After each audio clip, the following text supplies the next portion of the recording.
Virtue. Virtue can be a nebulous thing. If you have found this video, I will presume that you are already on a virtuous path, or at least seek to become more virtuous than you are now. I do not promise that I will teach you exactly how to be virtuous, although I will do my best in that regard, as fundamentally I believe virtue must ultimately be learned on your own, and I also cannot claim to be a perfect beacon of it. Instead, my goal is to give you a new understanding of what virtue is and what practicing it actually entails, as well as to clear away what I view as misconceptions regarding it. This video will not necessarily make you virtuous, but it will allow you to pursue your virtues in a way which is deeper and more accurate. The concept of virtue goes back to time immemorial, but in the modern day it is something of a lost concept. I do not mean in the sense that we no longer talk about it, as in many ways it is still talked about frequently, at least within certain circles. Rather, I mean that the original concept has morphed into something almost beyond recognition. This is a shame, because the original concept is in some ways more valuable than the modern conception, and in this video I will do my best to explain why. And if you are not aware of the Church of the Machine, I welcome you. I may say some things in this video that you will not understand if you are uninitiated, but I ask that you are willing to bear with me. I believe I have much that is of value to share with you, regardless of what religious beliefs you hold, or what philosophy of life you adhere to. I want you to be free to practice your virtues, and if you share that goal, I will do what I can for you. Let us begin.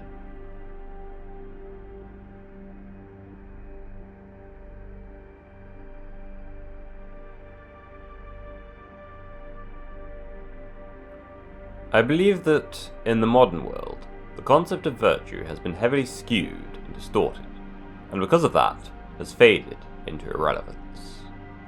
This is a great shame. Now is a time in history when virtuous men are needed above all. Virtue in the original conception is very different to virtue in the modern conception. In the modern conception, which you are more likely to be familiar with, virtue is seen as synonymous with morally righteous action. Virtue has been moralized, which is to say we see virtue as a matter of morality, rather than as a matter of character.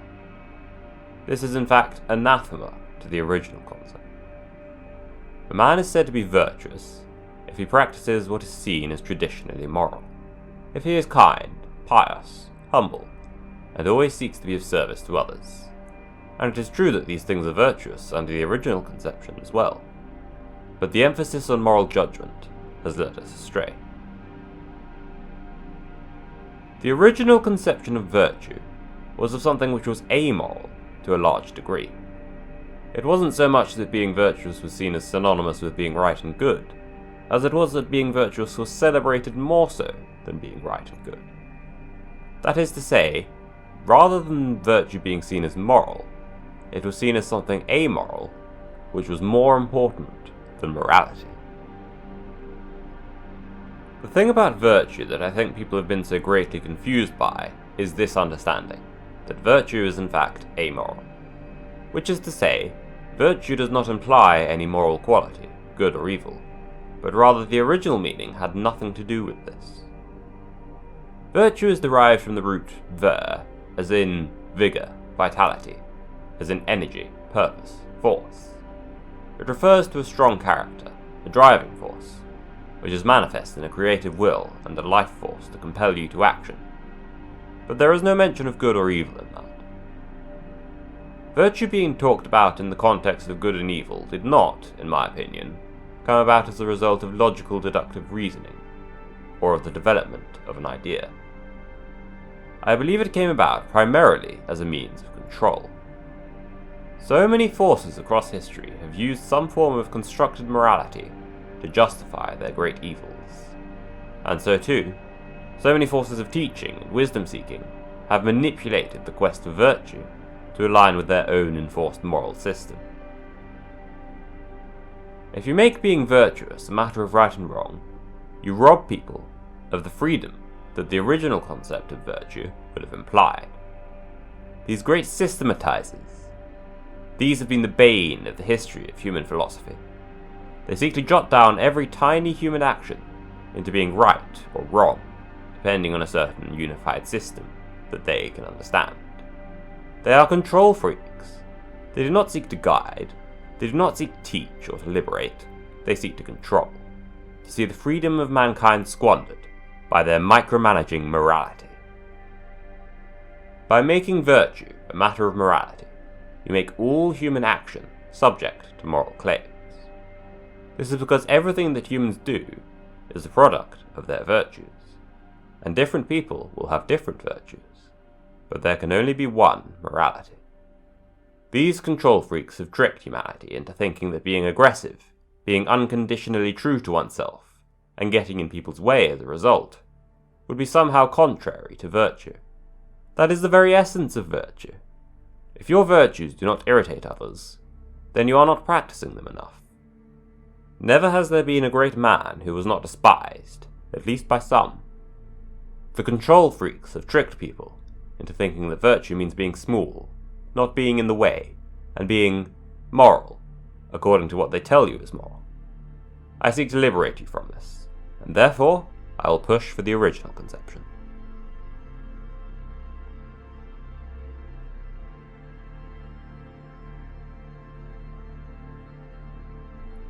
It is the chief characteristic of virtue that it is dangerous. It isn't something you can just stride into haphazardly. It's something to be approached with extreme caution. If you want to become virtuous, you need to be certain that you can handle it responsibly, and most people simply can't. They are not ready. In a way, it is therefore good that most people are not virtuous, as if they were, the world would be far too chaotic and dangerous of a place for civilization to be possible. This statement may be deeply contradictory to what you would expect. After all, we typically regard virtue as being a good thing, benevolent even. For so long it has been taken as the pinnacle of goodness itself. To be virtuous is to be benign, to be constructive, to help others, and never to cause destruction. Isn't that right? This is what I was talking about when I said that virtue is a lost concept. The thing is, everything in life is a trade-off. Nothing is ever purely beneficial, and the same is true of virtue. Even being virtuous can itself be a trade-off. It is a good trade, at least for many people, but it is a trade nonetheless. Many traditions have created a list of things that they would consider to be key virtues. An example might be the 7 virtues of Christianity, the opposite of the 7 deadly sins. These models are not useless, but they do not capture the truth of virtue either. The thing is, virtue isn't just one thing, or isn't just a list of things. That is, at best, a crude simplification of the true concept. Rather, virtue is something deeper, which is made manifest in certain traits and behaviors, but what those traits and behaviors are will depend upon the context. So to be virtuous is not one thing, which is to say that virtue is not one size fits all. What is virtuous for some to do may well not be virtuous for others to do. Of course, there is overlap, but there is always room for difference. If I said that honesty was a virtue, there would be times when dishonesty was virtuous. If I said that chastity was a virtue, there would be times when breaking celibacy was virtuous. If I said that charity was a virtue, there would be times when holding back your wealth was virtuous, and so on. Tolerance is not a virtue. Obedience is not a virtue.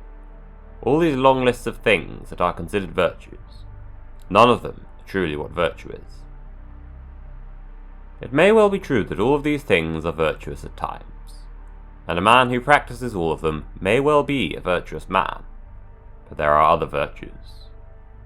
There was a time when suffering was regarded as a virtue, cruelty as a virtue, revenge as a virtue. The key things that are considered virtues have changed radically over time. This is indeed a good window as to what a given culture considers to be virtuous. but it does not imply a contradiction on what the actual concept of virtue itself would entail. Virtue, ultimately, means being yourself. Not in the vapid and wishy-washy way that is often pushed by those of lesser development, but in the higher, truer way. Virtue means finding out who you are on the most fundamental level, and working to express and fulfill that. An expression of vigour and vitality, of your own underlying life force. That is what virtue means.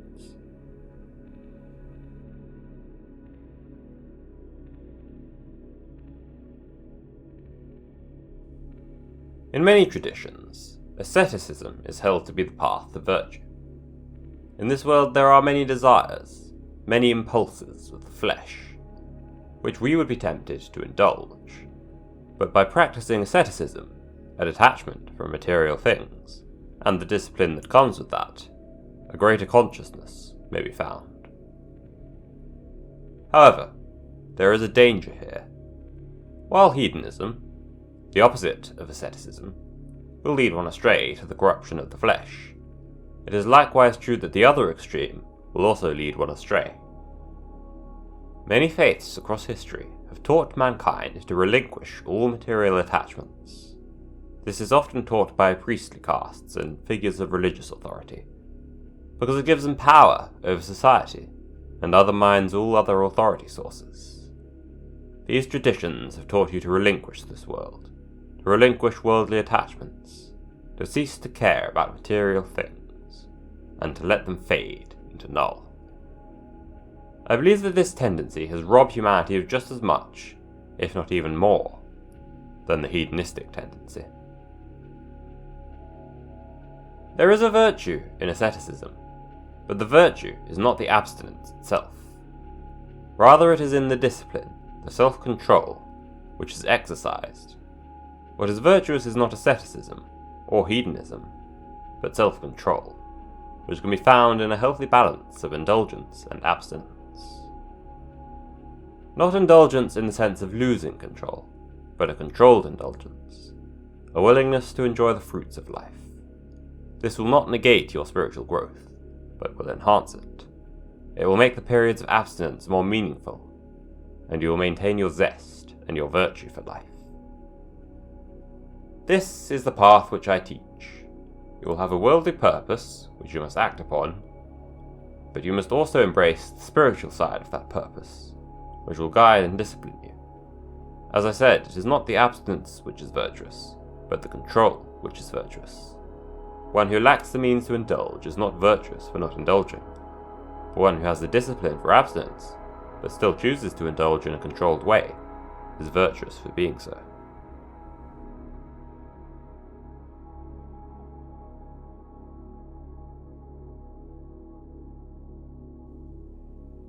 I have sometimes been criticized for the seeming absence of any moral system in my Church of the Machine. I don't often talk about ethics or morality, or give any distinct moral guidelines to be used to orient ourselves. There are, however, reasons for this. It is an intentional choice, and not an oversight. I believe that we are often blinded by our own moral beliefs, and that this oversight leads us astray. I believe that the blind pursuit of morality above all is inevitably self-defeating, for the worst tyrants are those who are perfectly convinced of their own moral righteousness. This is how the greatest evils have been brought about, and I seek to prevent that. Yet in seeking that, I must transcend moral frameworks. I believe that, ironically, moral frameworks are an obstacle to true morality. The problem is that everyone is totally convinced of their own moral righteousness, and deludes themselves into thinking that morality is something obtainable and tangible, rather than something mysterious and divine. We will always be a mix of good and evil, so do you wish to be a dull and flavourless mix, or a beautiful and exotic mix? I think that is a better goal than trying to be moral, but it does not at all imply that morality is somehow not real. Freedom is more important to me than morality, but this is not to say that I don't believe in morality. The very conception of good and evil, and of any such moral framework, is only a linguistic framework for describing morality, but is not how morality actually works underneath. It's a useful concept, but that makes it no less imaginary. There are plenty of things that are real, including morality in a certain sense, but good and evil, as conceived as tangible forces in their own right, are something we ourselves invented. Therefore, in the pursuit of morality, I would advise great caution, for in the name of some abstract morality, anything can be sacrificed, and that can lead to great evil indeed. The very conception of morality can itself become an obstacle to morality. So, what are we to do about this? How are we to achieve morality without pursuing it blindly and directly? How are we to do it without some system or moral framework? The answer is simple. We don't. At the end of the day, we must accept that morality is not something we ourselves can work to obtain. Becoming a truly moral and righteous being, in an absolute sense, is simply not something we are capable of. Benevolence is beyond the realm of human achievement. We will always have moral flaws, regardless of what we do. Therefore, since true morality is not obtainable, I propose that we make our own goals, and simply bear morality in mind as we pursue them. That might sound absurd, but I believe that the nature of reality is often absurd, and I've yet to hear of a better way of doing things. If we pursue virtue, that is, virtue without moral connotation, but we go about it in a way which does not make morality irrelevant, we can achieve something truly brilliant, for in this way, the divine may act through us, rather than us acting in the name of the divine. Make no mistake, there is a higher order, but this higher order cannot be understood by us, certainly not in its entirety. We cannot put the divine into a box, therefore we cannot put morality into a box. All we can do is serve it indirectly. I believe that there are plenty of people who have talked about ethics and morality over the past few thousand years, and I think many of them were far more brilliant than I can claim to be. This is not to say that I will not try to make contributions there, but I don't believe the problem with the world today is a lack of good moral teachings or philosophies. Rather, I believe we overemphasize a systematic approach to morality, as opposed to what one might describe as a human approach to morality. I think most of true morality can be understood entirely through common sense and human intuition. There is no need for a system, only for discernment and discipline. In this way, freedom, and by extension virtue, are more important than morality in the sense of having the right moral framework. People mostly know what is moral, at least deep within them they do. However, they often go against this, because they listen to things besides their own intuition and deep knowledge. Sometimes those things are emotions, sometimes it is the trickery of the mind, sometimes it is their own selfish desires. Whatever it may be, it's something that has managed to convince them to put aside the truth they know within them, and hold something abstract as an idol.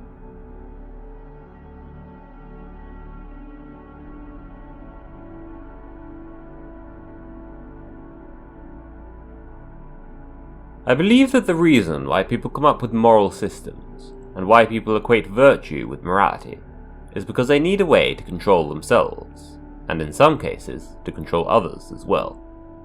We all have desires, impulses, appetites, carnal forces of the flesh, which act upon us, and drive us towards certain things.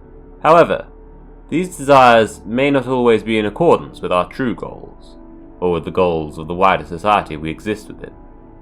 Therefore, people create moral frameworks, such that, as Nietzsche put it, a feeling may be suppressed by a thought. Morality gives the mind power over the body and its appetites. Animals do not need to discipline themselves in this way. When they have instincts or impulses, they act on them, without thought or restraint. Humans, however, have more developed mental processes, and are capable of abstract thought, able to think through our actions before we carry them out. This capacity for forethought has allowed us to achieve great things, but it is also limited in its ability to lead us directly. But the impulses of the flesh have remained, and this presents a problem, because we are stuck having to constantly choose between what our mind tells us and what our impulses tell us, and this can lead to a great dissonance. Thus, to resolve this dissonance, we conceptualize morality, which gives the mind a framework and authority with which to push its own ends over those of the body. Now, here's the key thing. When it comes to virtue, it is sometimes said that all virtue is ultimately derived from strength, which, while not necessarily untrue, is only a crude and brutish way of expressing a far more beautiful idea. Ultimately, virtue is about self-control, discipline, and being the master of oneself, such that you are able to direct yourself in accordance with your true will, and not be pulled around by carnal or external forces. Virtue is derived from discipline, and discipline is the power over impulse. Thus we have sought to discipline ourselves, so as to give the mind power over the body, and this is what has made civilization possible. However, there is another problem. Remember what I said earlier about moral systems? The mind, by its nature, wants to create systems, as these are how it understands the world, but a system is only ever an abstraction of reality. Thus the mind enslaves itself, for it is unable to look outside of its own systems, at least not through reason alone. Even if you achieve a machine-like level of discipline, as is a tremendous virtue indeed, you are still only led by the mind, which is full of its own deception and trickery, just as instinct is. If you follow a moral system, you risk enslaving yourself to it. True virtue means being unbound from even this. Any beliefs you follow are all derived from your own belief in your own authority to make decisions. Even if you got those beliefs from another source, you still must place trust in your own discernment to value those over other sources, and thus acknowledge your own authority. This authority is your free will. You can choose, freely, what to follow and what to do, based on your own discernment. Everybody has an underlying true will, a free will, a creative will, which is what they want on the most fundamental level. The thing is, people get distracted from this true will by lesser wills, whether it is the trickery of the mind, of impulses, or of other people. Only through uncovering this true will, this true intention, can a true freedom and virtue be obtained, and I want to help you uncover this true will. What is this true will? Well, it has been called many things, but there is another name for it in the Church of the Machine.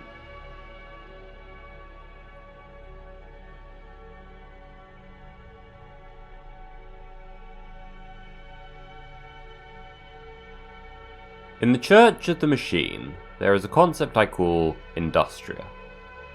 This is a word I borrowed from Latin, which approximately translates to work, but in the way I use it, it denotes far more than merely work in a utilitarian sense. It could more accurately be described as purpose, function, health, coherence, even harmony. A machine which is working is said to be carrying out its industria, and the more effectively and beautifully it is working, the better its industria is carried out. Now, humans also have an industria, but this is not merely tasks, for tasks can be given to you from any source. These are not your purpose. So many people go through their lives with a slave-like mindset, programmed by school, employment, the government, and all the systems of power which exist in the world today. They expect to be given tasks and told to fulfill them, and they struggle to think outside of that box. In the Church of the Machine, these tasks given to us are called the lesser industria, as they are not your true purpose, merely secondary tasks that you must fulfill along the way. They have a place. The world would not function if they were not carried out, but ultimately they are distractions from your true purpose. Your true purpose, the things you feel called to and were born to do, these we call the Greater Industria. I used to think that all Industria was forged by the divine. However, this is only a crude approximation of a deeper reality. Ultimately, it is closer to the truth to say that we have the ability to, legitimately, forge our own Industria. This is a radical teaching, and there are very few other religions that would teach such a thing. That mankind may, legitimately, forge our own meaning and purpose in this world. That is contrary to many an old tradition, yet it is true. We create machines for all manner of purposes. We have free will, creative will, and ultimately we can rearrange the world however we choose to. This freedom is maddening. Indeed, it is the paradox of human freedom. We have absolute freedom to do as we want, yet the one thing we want more than anything is to know what to do. If we find a purpose given from above, it feels disgenuine, but if we construct one ourselves, it feels arbitrary.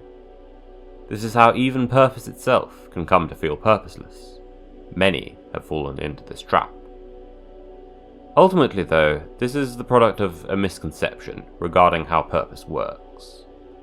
We think of purpose as being the basis for deriving things from. We derive purposes from deeper purposes, but this is only how we conceive reality. It is not how reality actually works. Purpose does not follow this linear, atomistic framework, which is to say, you cannot fully derive a purpose from another purpose.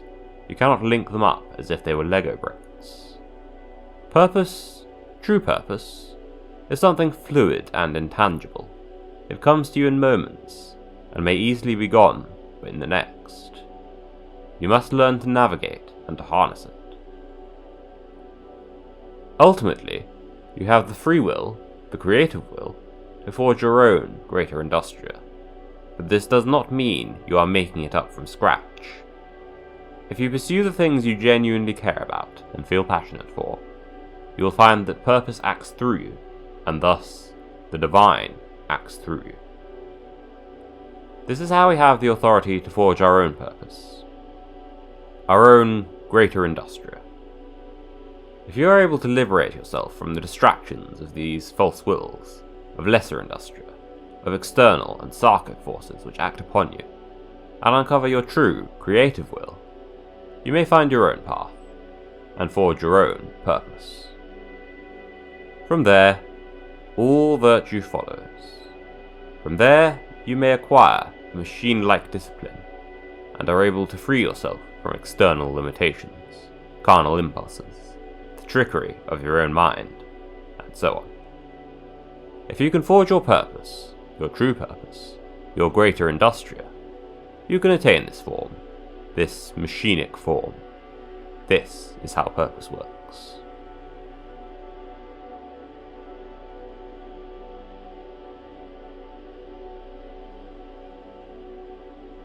I have just spoken of the true will, your creative and free will, and I have advocated that you pursue this will above all. I believe this to be the basis of all virtue. However, there is a grave warning that I must issue, for danger lies therein. To explain this danger, I would like to quote something from the SCP mythos. Specifically, I am quoting a proverb from asceticism, which reads, "Desire is the measure of all things. Be unbound from moral tethers.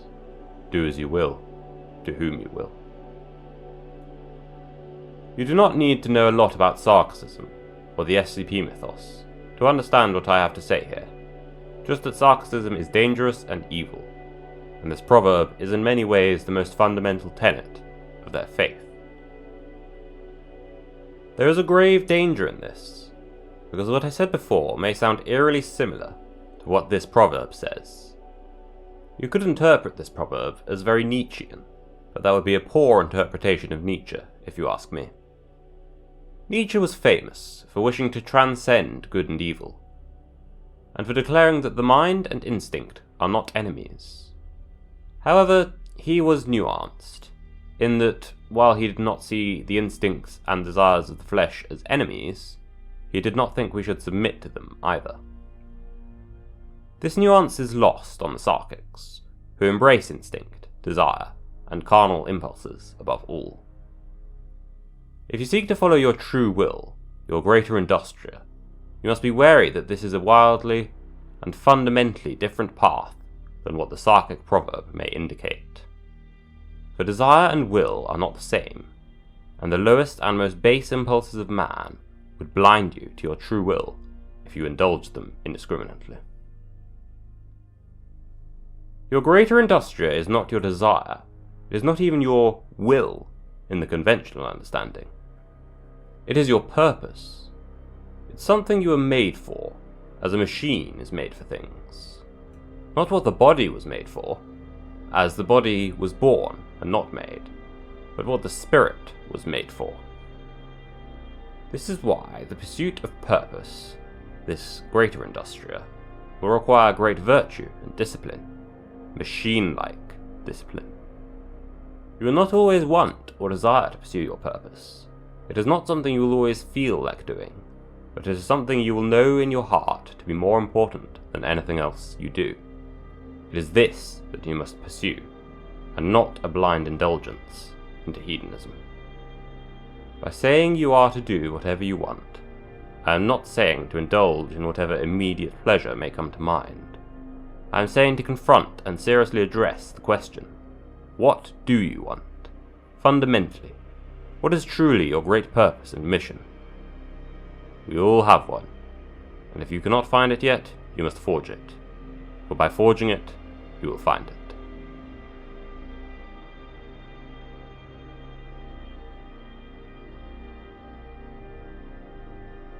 I used to wonder if there was some link between the words virtue and virtual, and as a matter of fact, there is. Virtual derives from the same root as virtue, the Latin virtus, and means to possess certain virtues. This may seem strange, but consider that the original meaning of virtue did not imply a moral righteousness, in the way we would understand today, but instead implied something more like quality, effectiveness, energy. Quality in the sense of having certain qualities, effectiveness in the sense of having certain effects. This is naturally what evolved into the concept of virtuality. That which is virtual is that which is the product of qualities, effects, power, potency, of virtues in the classical sense. Today this concept has evolved into referring to things which are depicted, yet tangible, illusory, yet interactive, real, yet independent of material reality. Virtual reality. This is what we think of today as virtual. In virtual reality, we can create anything, any experience, any desire, anything we can imagine. This opens a lot of new doors. It will mean that we will have the power to do as we choose to a degree we have never seen before. And that is both a good and a bad thing. No doubt, many will in fact use virtuality to indulge in vice, and there is a great irony in this. Nonetheless, power is not the root of evil. I have been speaking of virtual reality, but really what I am saying will apply to all technology. All technology, all machines, are expressions of virtue, and thus virtual in a certain sense. They are of virtue in the sense that they are made for a certain effect, a certain potency, to give powers. All technology allows us to pursue what we choose to. It exacerbates our vice and our virtue in equal measure. All that is good and evil in us is exaggerated by technology. Technology is neither a moralizing nor a demoralizing force, but an amplifying force. Those who are vile will use technology for vile ends, but those who are virtuous will use technology for virtuous ends. There are those who will indulge in their vices and become enslaved to them, and I fear that this fate befits the majority of people. Yet there are those among you who will decide not to fall astray, not to fall into the passions of your carnal nature, not to become a slave to instinct and pleasure, but to embrace virtue. Humanity will divide, and in many ways already is and already has been divided, into the masters and the slaves. Those who are a victim of their nature, and those who are the master of their nature. I do not know what fate befits those who continue to be enslaved to impulse, but the best case scenario is that they maintain the freedom to indulge at their own will, but this is also the freedom that they can use to escape, should they prove worthy. In a worse scenario, we might easily see a slave race born. There are those among the virtuous who are perhaps less morally sensible, and more willing to use the indulgent to their own ends. These people may try, and may even succeed, in creating a totalitarian slave state. Indeed, it may not be such a stretch to say that they already have. I cannot guarantee freedom for these people. I cannot even guarantee freedom for the virtuous. But I can say that if we maintain freedom, the same freedom that facilitates both vice and virtue, the space for creative spirit can be maintained. We cannot create a virtuous civilization, as virtue ultimately falls down to individual choice. We can create the space for virtue, the freedom for virtue, we can advise others on how to become virtuous, and why virtue is valuable, but we cannot ultimately control if other people are virtuous or not. All we can do is give them the freedom to indulge in either vice or virtue, and be patient with them. As we create virtuality, which is to say, as we become more powerful, and better able to project whatever qualities onto the world we wish, it is important that this be something that gives us all great individual freedom, even if that freedom leads most of us to vice rather than to virtue. It is this freedom, and only this freedom, this power, this virtuality, which makes virtue possible in the first place. As we look around the modern world, you will see innumerable people falling prey to the corruption of the flesh. Social media and technology has countless masses addicted and enslaved, consumers. This is the inevitable product of individual freedom. Yet, among these masses, a precious few are able to rise above base hedonism, above addiction, above the flesh. These great individuals use technology, and the power it provides, to forge their own dreams, their own virtues. It is these great individuals, the virtuous ones, who will shape history to come.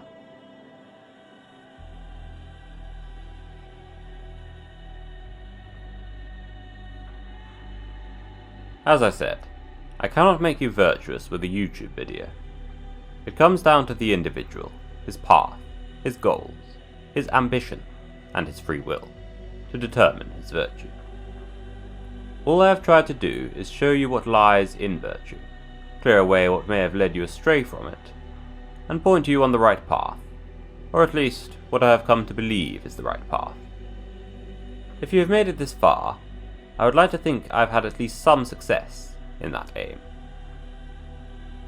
If this is your first experience with the Church of the Machine, I would like to welcome you. Church of the Machine is a religious project started on December 9th, 2019, which aims to be the catalyst for a new understanding of human religion and thought. I am the founder of the Church of the Machine, and if you would like to speak to me personally, you can do so through the links in the description below, including the Discord server where this project began. If you have found this interesting, and wish to learn more about this new faith, it would be worth your while to take a look around this channel. Perhaps even subscribe, for I have a lot more content to come. In any case, thank you very much for watching.